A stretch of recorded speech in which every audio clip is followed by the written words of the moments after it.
کی فضا ایک الگ ہوتی ہے، باہر کی الگ ہوتی ہے. گھر میں ہنسنا کھیلنا بچوں کے ساتھ وہ کوئی اس طرح سے مختلف نہیں تھے کہ میں کہوں کہ یارا وہ کوئی آسمانی مخلوق تھے، ایسا نہیں تھا. ایک عام انسان کی طرح بیہیو کرتے تھے وہ. ہاں البتہ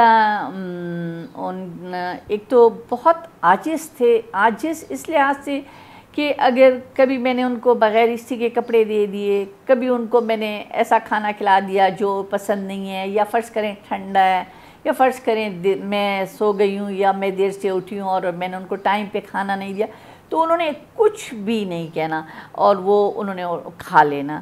تو بعد میں مجھے کہتے تھے کہ دیکھیں میں جو کھانا کھا رہا ہوں، شکر کرو سلمہ کہ یہ میں کھانا کھا رہا ہوں جو مجھے مہیا ہے.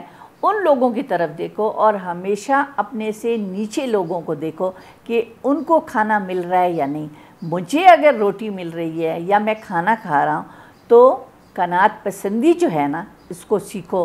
اور واقعی ان کی زندگی میں آنے کے بعد پہلے تو میرا دماغ بہت خراب تھا، ظاہری بات ہے کہ میرے حالات کچھ اور تھے، لیکن جب میں قاصر صاحب کی زندگی میں آئی اور ان کی جب ایسے باتیں میں دیکھتی تھی تو انہوں نے مجھے کہا کہ سلمہ ہمیشہ اپنے سے نیچے کو دیکھو.